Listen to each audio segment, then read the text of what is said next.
UPPCS 2025 का exam 12 अक्टूबर को scheduled है। आज मैं ये वीडियो जब रिकॉर्ड कर रहा हूँ तारीख है 10 अक्टूबर और हम हैं यहाँ पर कहाँ पर, यहाँ 10 अक्टूबर पे। 12 अक्टूबर को एग्ज़ाम है, एक दिन बीच में है। बहुत सारे लोग करेंगे इस दिन ट्रैवल, क्योंकि है ये सेंटर दूर दूर। तो ये सब लॉजिक है। कल ट्रैवल करोगे पढ़ाई नहीं हो पाएगी, अभी परेशान होंगे, बहुत सारे एस्पिरेंट्स परेशान होंगे। जिन्होंने तैयारी करी है वो ही परेशान होंगे, और जिन्होंने नहीं करी है वो तो बढ़िया देख कर आएंगे, घूम कर आएंगे। सो द पॉइंट इज़ कि यहाँ पर आपका जो टाइम है वो आपको कैसे यूज़ करना है, बचा हुआ टाइम। तो उसको करने से पहले एक सिंपल सी बात समझो कि भाई एग्ज़ाम को क्लियर करने के लिए दो चीज़ों की ज़रूरत है। एक है स्किल, जो आपने ओवर द ईयर्स तैयार करा है अपने आप को। आपने हिस्ट्री पढ़ी है, ज्योग्राफी पढ़ी है, polity, economy, environment, science and tech, current affairs, आई दृष्टि, घटना चक्र से लेके जाने क्या क्या आपने पढ़ा है। आपके पास कंटेंट बहुत सारा है, आपने कंज्यूम किया है, उस कंटेंट को तैयार किया है, चीज़ें पढ़ी हैं, याद की हैं। इसके अलावा आपने यहाँ पे चीज़ें तैयार करी हैं। तो ये सिंपल स्किल सेट है और ये हर किसी के पास है। ठीक है, हर किसी के पास है, यहाँ पर कम ज़्यादा की बात है ही नहीं, ये है। ठीक है, सबके पास है। और एग्ज़ाम क्लियर करने के लिए जितना चाहिए ना उतना हर किसी के पास होता है। ठीक है, बिल्कुल ही कोई बिल्कुल पढ़ ही नहीं रहा था, है ना, तो बात अलग है। अदरवाइज़ हर कोई इतना पढ़ लेता है। आजकल यूट्यूब का और इसका ज़माना है, मैराथन वीडियोज़ मतलब हर कोई थोड़ा बहुत तो इतना तो जानता है कि जितना एग्ज़ाम में ज़रूरत है। ठीक है, सिंपल लॉजिक। स्किल सेट आपका है। अब खेल जो है वो इन एग्ज़ाम्स में होता है माइंड सेट का, क्योंकि कोई भी एग्ज़ाम देगा ना, कोई भी अगर थोड़ा भी पढ़ा लिखा है, ठीक है, जो थोड़ा भी सीरियस कैटेगरी में आ जाता है, तो वो कट ऑफ से 5-10 नंबर के या तो पीछे रहेगा, और पार करना होगा तो 1-2-4 नंबर से 10 नंबर से पार कर देगा। मतलब उसी रेंज में सब होता है। ग्राफ जो है वो ऐसा बनता है। ठीक है, बीच में कहीं कट ऑफ रहती है, यहाँ पे कहीं, और चीज़ें ऐसे रहती हैं। तो द पॉइंट इज़ कि भाई यहाँ तो आप आ ही रहे हो ना कट ऑफ से थोड़ा पीछे। कोई भी, जैसे बहुत से लोग यूपीएससी वाले हो जाएंगे, देने आ जाएंगे, है ना, वहाँ वहाँ पे भी ऐसा नहीं होगा कि भाई कट ऑफ से बहुत 50 नंबर पीछे हैं, वो वहीं रहेंगे उसी रेंज में। और वो रेंज जो क्रॉस करनी है वहाँ लगेगा फिर आपका माइंड सेट। वो माइंड सेट में आप अगर पैनिक करोगे, आप जब पेपर अटेम्प्ट करोगे आप सिली मिस्टेक करोगे, अगर वहाँ पे इनकरेक्ट और करेक्ट में गड़बड़ कर दोगे, नोट नहीं पढ़ोगे, इजी क्वेश्चन पॉलिटी वाले जो होंगे, फंडामेंटल राइट पूछ रहा होगा वो गलत कर दोगे, वो सारी जो सिली मिस्टेक्स होती हैं वो अगर कर दोगे, तो आप यहाँ पर माइंडसेट की वजह से फेल हो जाओगे। बस सिंपल सी बात है, सिंपल सा लॉजिक है। पढ़ा सबने है, लेकिन उसको एग्जीक्यूट करना एक चैलेंज होता है। वो एग्जीक्यूट करने के लिए चाहिए काम माइंड, और आपकी जो विजडम है उसको अच्छे से यूज़ करना है। मेन अगर काम रहोगे तो ये सारी चीज़ें काम करेंगी, नॉलेज जो है वो विजडम में कन्वर्ट हो जाएगी। तो इस वजह से स्किल सेट पर अपने ऊपर बिलीव रखो। ठीक है कि भाई हो गया है, माइंडसेट को तैयार करो। माइंडसेट को तैयार करने के लिए आज 10 अक्टूबर है, शांति से अपना थोड़ा बहुत पीवाईक्यूज़ कर सकते हैं, रिवीजन कर सकते हैं। किसी भी चीज़ का जो आपने पढ़ी उसका रिवीजन करो, या फिर आपको कुछ नहीं करना तो पीवाईक्यूज़ करो। इसके अलावा तीसरी चीज़ करने की ज़रूरत नहीं है। आप कहोगे करंट अफेयर लिखा है, वो रिवीजन वाली बात में आ जाएगा। नया करंट अफेयर नहीं पढ़ना है, नए पीवाईक्यूज़ तो होते ही नहीं है, क्योंकि पीवाईक्यू आपने ऑलरेडी पढ़े होंगे। ठीक है, नहीं पढ़े तो कर लो। तो पीवाईक्यू और रिवीजन, इसके अलावा कुछ तीसरी चीज़ नहीं करनी है। ठीक है, बचे हुए एक दिन में। उसके अलावा जो ये दिन आएगा 11 अक्टूबर, इस दिन भी आप रिवीजन पीवाईक्यूज़ इसमें जो आपका मन करे आप कर सकते हो, जितना हो जाए ठीक ठीक है, वेल एंड गुड है।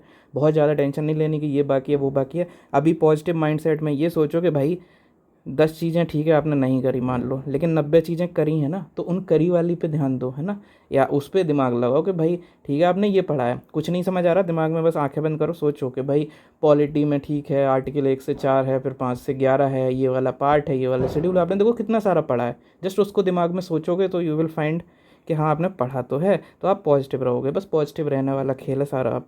ठीक है, तो ये चीज़ है। और इसके अलावा जो एग्ज़ाम वाला दिन होगा, यहाँ जब हम पहुँचने वाले हैं, तो ये अपने 2 दिन इन चीज़ों में रखना है, अपना माइंडसेट अच्छा रखना है, अपना मिनिमम जितना हो जाए वेल एंड गुड है। सारा कोई पढ़ नहीं पाता है। ओवरऑल खेल जो होता है वो लॉन्ग टर्म मेमोरी का होता है प्लस माइंडसेट का होता है। लॉन्ग टर्म मेमोरी आपकी जो है वो आपकी बन चुकी है। पीवाईक्यूज़ और रिवीजन थोड़ा 1-2 दिन में हिस्ट्री वगैरह जो फैक्ट्स पता है, जो नहीं आइडिया है कि लग रहा है कठिन है, वो अपना दोहरा सकते हो, रिवाइज कर सकते हो। बट द पॉइंट इज़ कि भाई स्किल सेट यहाँ पे बन चुका है। माइंडसेट अपना अभी जो काम है उस पर करना है और उसी चीज़ पे ध्यान देना है। इसके अलावा जब पेपर का दिन होगा 12 अक्टूबर, बढ़िया आराम से काम रहना है। पेपर कैसा भी आए, कठिन आ जाए बहुत ज़्यादा पिछले बार की तरह, ठीक है, स्टेटमेंट बेस्ड आ जाए जैसे 2024 का था, जहाँ पर बहुत सारे first statement, second statement, third statement, इस तरह से आ जाए लेंदी पेपर, ठीक है, तो भी आपको काम ही रहना है, क्योंकि कट ऑफ ऑब्वियसली कम जाएगी, आपका चांस तब भी रहेगा क्लियर करने का। पेपर एकदम आरओ वाला आ जाए कि भाई एकदम के कांग्रेस का सेशन कहाँ हुआ था, कांग्रेस का सेशन जो था उसमें प्रेसिडेंट कौन थे, कांग्रेस के फाउंडर का नाम क्या था, ऐसे 3-4 क्वेश्चन लाइन से इजी आ जाएं लप्पू लप्पू से, तो भी आपको काम रहना है, क्योंकि फिर भी खेल रहेगा, आपको ज़्यादा करने पड़ेंगे अटैम्प्ट्स, क्योंकि वहाँ पे कट ऑफ जो है वो बढ़ने वाली होगी। तो ये चीज़ का ध्यान रखना है कि भाई पेपर इजी आएगा तो भी उसमें कोई दिक्कत, आपको कोई फ़र्क नहीं पड़ना चाहिए। पेपर बहुत कठिन आ जाए, एकदम धुआंधार पेपर आ जाए, फिर भी आपको कोई फ़र्क नहीं पड़ना चाहिए। क्यों? क्योंकि at the end of the day paper जो आ रहा है उसकी कट ऑफ उसी हिसाब से कम ज़्यादा हो जाती है। तो एकदम खुश नहीं हो जाना है, एकदम दुखी नहीं हो जाना है, बस आपको हर पेपर पे एक एक बॉल पे अच्छे से उस बॉल की मेरिट के हिसाब से पेपर को अटेम्प्ट करना है। क्वेश्चन नंबर 1 पढ़ा, ठीक है, सिंपल क्वेश्चन आ गया कि एनवायरमेंटल प्रोटेक्शन एक्ट कब आया था, आपको पता है, आपने मार्क किया, OMR भरी, जैसे भरा जो भी आपकी स्ट्रेटजी है, आपने कहा नाइस, एक हो गया। दूसरा क्वेश्चन पढ़ो, ऑप्शन पढ़ो कि अरे वाह ये तो रुद्रास्त्र वाली करंट अफेयर वाली चीज़ आ गई, ठीक है, आपने उसको भी कर दिया। तीसरा करा, नहीं आता आगे बढ़ जाओ, कोई बात नहीं। चौथा क्वेश्चन किया, आपने देखा कि यार इसका आंसर तो बिल्कुल ये बहुत इजी क्वेश्चन बायो का आ गया, आपने सॉल्व कर दिया।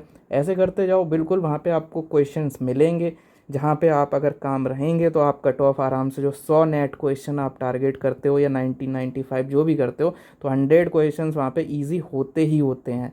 You just have to be calm, और इन क्वेश्चंस को गलत नहीं करना है। और इनमें भी होंगे 1-2 क्वेश्चन, कोई बात नहीं, ठीक है, उसमें भी लोड नहीं लेना। कभी कभी होता है, पता भी लग जाता है पेपर के टाइम ही कि गलत मार्क हो गया या कुछ हो गया, कोई बात नहीं, आपके पास बहुत सारे मौके आएंगे। वो 150 जो मौके आएंगे 150, उनमें बस हर मौके पर एक बार एक क्वेश्चन पे ध्यान देना है, उसको ध्यान से पढ़ना है और उसको अटेम्प्ट करना है। परेशान नहीं होना है, जो छूट जाए, नहीं आता छोड़ दो, तुरंत उसको क्रॉस करो कि भाई नहीं करेंगे। जहाँ पे लॉजिकल गैसिंग है वहाँ लॉजिकल गैसिंग लगाइए, ठीक है, और इस तरह से करिए। बाद में क्या होगा कि आपने जितने भी आपके क्वेश्चंस आते हैं कामनेस के साथ आपने कर लिए, उसके बाद आपको खेलना पड़ेगा इंट्यूशन वाला और विजडम वाला खेल। विजडम और नॉलेज में यही अंतर है। नॉलेज यही है कि भाई ठीक है, जो चीज़ आपने पढ़ी है, ठीक है, उसको जब अप्लाई करोगे तो विजडम बनती है, तो मतलब इस एक तरीके से एप्लीकेशन ऑफ नॉलेज है। लेकिन विजडम एक स्टेप और आगे चला जाता है, जहाँ पे आप इस नॉलेज, इस एक्यूमुलेटेड नॉलेज की हेल्प से आप वो लगाते हो, रीजनिंग लगाते हो, लॉजिकल गैसिंग लगाते हो कि भाई मैंने जो पढ़ा है उसके बियॉन्ड अगर कुछ पूछ रहा है तो आप उसमें अपनी वो जो एक्स्ट्रापोलेशन और ये सब होता है, इसको को फिर एक तरह से विजडम कह देते हैं, ठीक है। तो ये आपको यूज़ करनी है और ये तभी अच्छे से काम करेगी जब ये कामनेस रहेगी दिमाग में। तो इसीलिए आराम से एक क्वेश्चन को देखते हुए कामनेस के साथ एक क्वेश्चन एट अ टाइम की चीज़ को यूज़ करना है। पिछला क्वेश्चन आपका गलत हो गया था, उसको इग्नोर करना है बिल्कुल, जब जो क्वेश्चन देख रहे हो उस पर ध्यान देना है, बस सिंपल, ठीक है। तो काम रहना है, इंट्यूशन अपने आप काम करेगी, चीज़ें याद आएंगी, लगेगा कि भाई अंदर की अंतरात्मा की आवाज़ आपकी ज़रूर हेल्प करेगी, ठीक है। जब आपको पता होगा कि भाई इसमें ये लग रहा है, तो वो जो लग रहा होता है वो जब आप कामनेस के साथ करते हो वो सही ही होता है, लग रहा है, जो पहले आपको जो थॉट आता है वो सही ही आता है अगर आपने पढ़ाई करी है। बस उस आवाज़ को सुनना है, उस आवाज़ को सुनना है, वो तभी सुनाई देगी जब शांत हो गए, वरना फिर एंजाइटी में कुछ भी कर दोगे। सो दैट्स वाई मेन चीज़ है कामनेस, ठीक है। इसके अलावा नंबर ऑफ़ द क्वेश्चंस कितने करने हैं डिपेंड करेगा पेपर के ऊपर। पेपर अगर मतलब पेपर एकदम से बहुत इजी आ जाए तो आपको मतलब कितना भी इजी आ जाए, आप 100 के नीचे तो नहीं करोगे, ठीक है, क्योंकि कट ऑफ ही आपकी 85-90 इसके हिसाब से जाती है, ठीक है। तो कितना भी कुछ भी आ जाए उसके नीचे तो नहीं आओगे, ऊपर ही कहीं रहना है। और वो रेंज जो है वो वेरी करेगी, ठीक है, 120 से कहीं शुरू हो जाएगी और 140 तक क्वेश्चन पे चली जाएगी, डिपेंडिंग ऑन द पेपर कैसा है, ठीक है। 150 में से इतना रेंज रहेगी ही रहेगी, ठीक है। तो ये चीज़ याद रखना। अभी 120 है, ये 110 भी हो सकता है, ठीक है, +-10 भी कर सकते हो। अब 40 में 10 कर दोगे 150, बट 150 तो कर ही नहीं जाते हैं, 140 के आसपास तक मैक्सिमम है। मिनिमम आपका 110 से 120 मान लो, ये है ना, यहाँ से रहता है, ठीक है। अब इसमें वेरी करेगा, अगर इजी ज़्यादा आ जाए तो 135 के ऊपर चले जाओ, 30 के ऊपर चले जाओ, थोड़ा कठिन आ रहा है तो 110, 115, ऐसे मतलब ये रेंज रहेगी, ठीक है। तो इस तरह से नंबर ऑफ़ द क्वेश्चंस करने हैं और बहुत ही जितना शांति से करोगे उतना अच्छे नंबर आएंगे, सिंपल बात है। नंबर क्योंकि अब डिपेंड करेंगे इस पर, और जो क्लियर है, जो कट ऑफ क्लियर करने वाला खेल है वो पूरा का पूरा इसी पे डिपेंड है, वो इस पर है ही नहीं, ठीक है, इस पर है ही नहीं, बहुत कम है इस चीज़ पे, ठीक है। जो लोग भी क्लियर कर रहे हैं, जो भी हो रहा है वो सब यहाँ पे हो रहा है, ठीक है। इसी वजह से यही रीज़न है कि बहुत कठिन पेपर भी आता है ना तो भी कट ऑफ नीचे नहीं जाती। क्यों? क्योंकि ये वाली चीज़ लोगों की अलग लेवल पे जा चुकी है, ठीक है। तैयारी करते करते जो एस्पिरेंट्स हैं वो इस माइंडसेट वाली चीज़ पे अलग लेवल पे चले गए हैं, और इस वजह से क्या होता है, पेपर कठिन भी आता है तो भी कट ऑफ कम नहीं होती है, और सरल आता है तो फिर कट ऑफ तो पता ही नहीं कहाँ जाती है। ठीक है, वो उसका वही वाला एग्जाम्पल है और वही रीज़न है। RO वाला जो चीज़ हुई थी, कट ऑफ बहुत आई गई थी, क्योंकि माइंडसेट वाली चीज़ लोगों की बहुत स्ट्रांग है और वही आपको क्लियर कराएगी, और इसी पे ध्यान देना है। ठीक है, तो ये सारी चीज़ हैं। आई होप आपको ये चीज़ समझ आई। तो इसी तरह से रहना है, 2 दिन आराम से शांति से रखना है, और यहाँ पे कामनेस रखनी है एग्ज़ाम में, बिल्कुल पैनिक नहीं होना।